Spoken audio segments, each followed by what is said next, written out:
Alrighty, so first thing you could probably tell is that this is not a man. This is totally a woman. I am totally a lady. And every time I go on YouTube, I never have been able to find a woman that changes her own car parts. I am cheap as hell. I am not going to take this in to get it fixed if I can Google it and do it my damn self. So today, what I'm going to be working on is my Chevy Equinox, and what's been going on is my stability track light, my traction control light, and my service engine light have all been coming on. We actually recently just drove across country, and when we hit like Tennessee, boom, all my lights came on, so I was tripping about that. Well, then when I went to AutoZone to get it checked out, it said that my EGR valve was bad. So I went ahead and I purchased another EGR valve.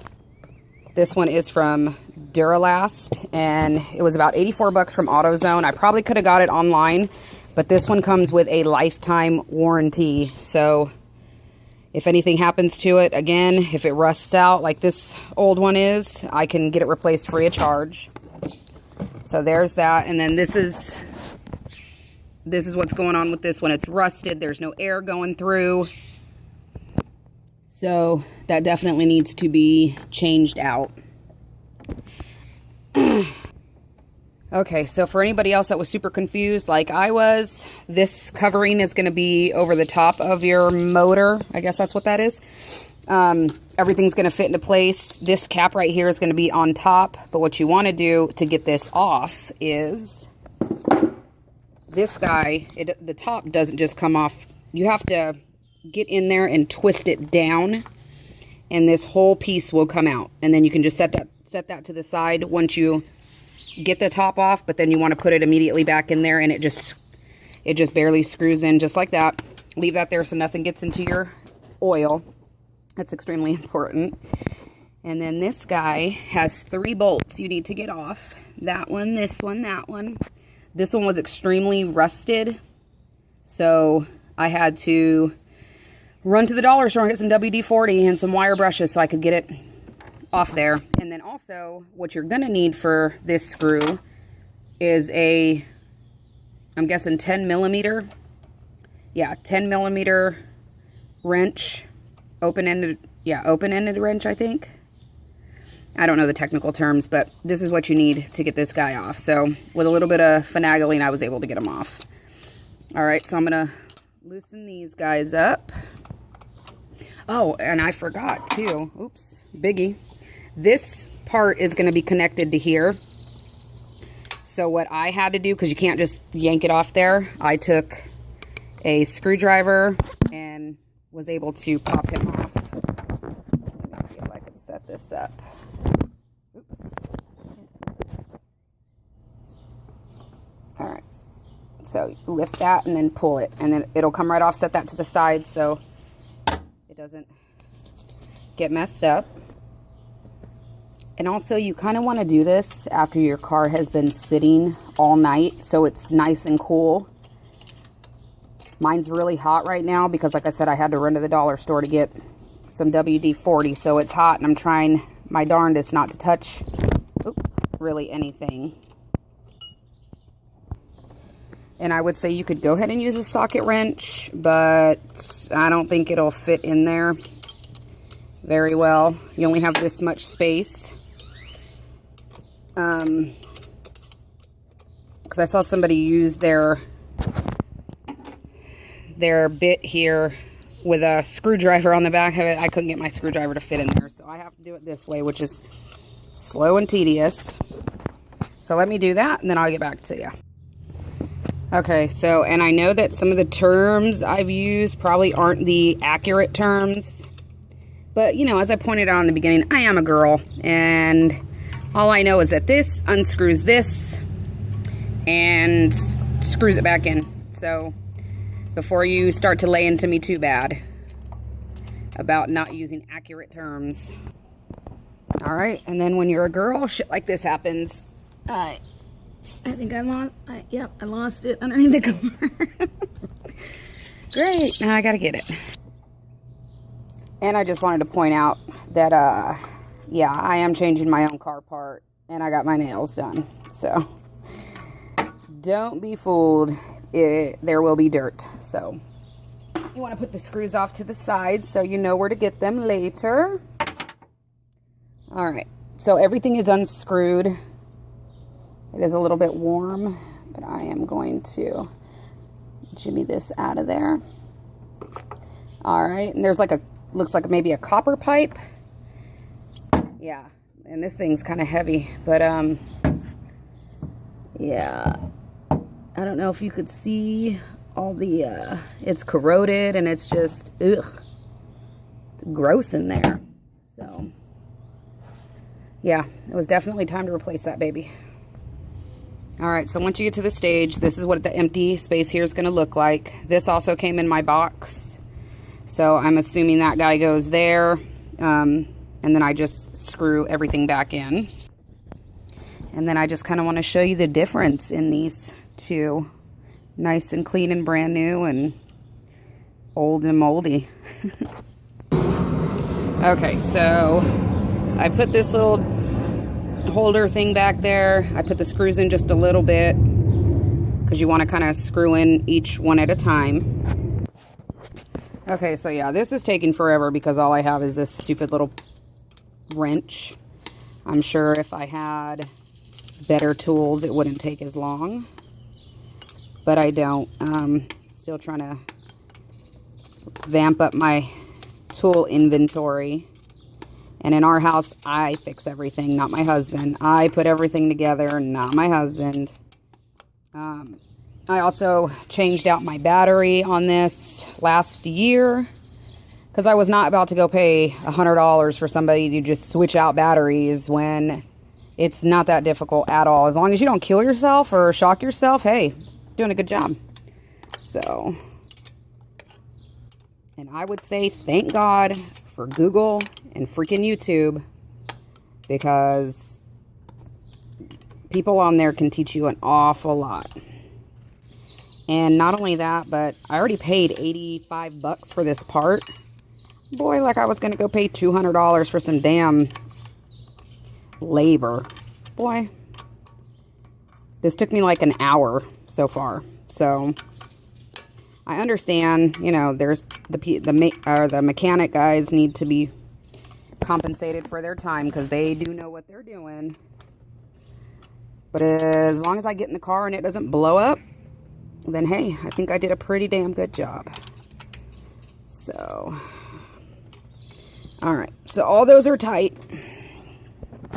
Now I'm going to connect that hose back on here because last time I forgot and it freaking got stuck under there. All right, you can see that. I'm gonna stick that guy back on, and it clicked, so it's on there, yay! And then I'm going to get the top. Oh no, yeah, yep, I'm gonna get the top. Okay, so remember I said you unscrew this guy because I didn't realize that the whole tube came out. So I was sitting here for like 20 minutes trying to figure it out like a retard. All right. And then you just want to, put everything back on so it fits. Which that does not fit. So let me use both hands here. And I'm getting my phone extremely freaking dirty, so that's not a plus at all.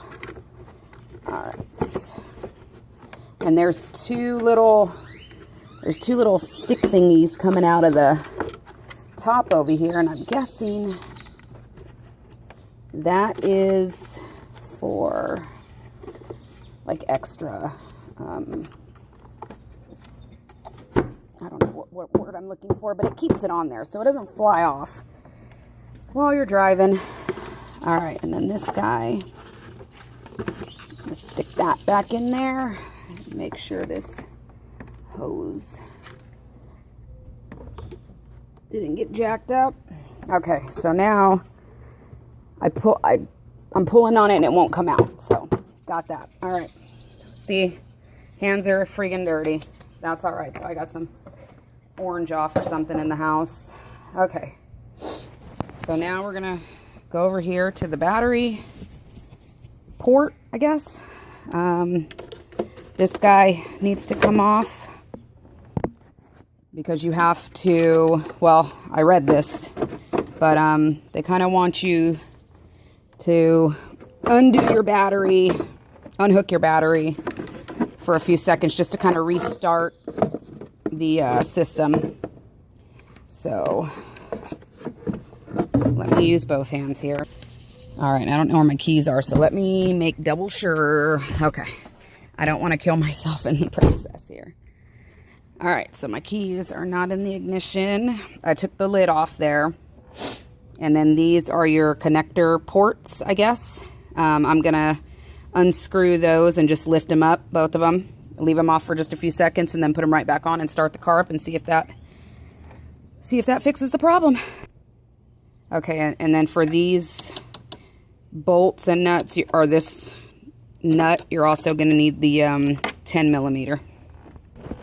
Okay, and you don't need to unscrew the nut off of there completely, just until it wiggles, and then you want to lift that guy up, set it down to the side, wiggle that guy up, set it down to the side, and pretty much this just like resets everything. Because my EGR valve was bad, I disconnected it, and now when I turn it back on, it should reset and nothing should come on in my car. So I'm going to stick that guy back on there. Stick this guy. Oh, gave it a little bit of a shock. See, that shit scares me. I get kind of scared. And then you just want to tighten it back up. And you know what? I don't care who you are. Anybody can, I mean, messing with cars is just like messing with anything else. So anybody can do it. If you don't want to pay hundreds or thousands of dollars to take your car in to get fixed, this is like the best thing. Try it. Be adventurous, you know. You don't have to. And that little guy's kind of loose, so I'm going to tighten that boy up. All right. Try it. You don't have to stick to the status quo. I'm a chick, you know. I'm a mom with 3 kids, and I'm not saying I'm badass or nothing, but I'm pretty badass. You can work on your own car and your lady. Hey, more power to you. If you can't, more power to you too. But you know, don't waste hundreds of thousands of dollars to get something fixed. That is that freaking easy. Like if it would have been something more complicated and I needed more advanced tools, then yeah, I probably have to take it in. But if you got a wrench, a screwdriver, some, you know, some basic tools, and it's a basic part, go for it. All right, I got everything back in place. New EGR valve on there. And now here is the moment of truth. Oh yeah, by the way, I sell Unique. So there's my webpage. If it, not my number, my webpage. If anybody's interested, don't be prank calling me now, please. Okay, let's see. Oh, power's on, so that's a plus. Oops, sorry.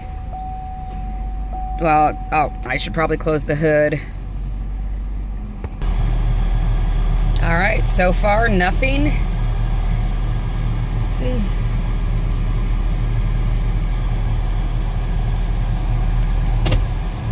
Nope, nothing so far, so hey.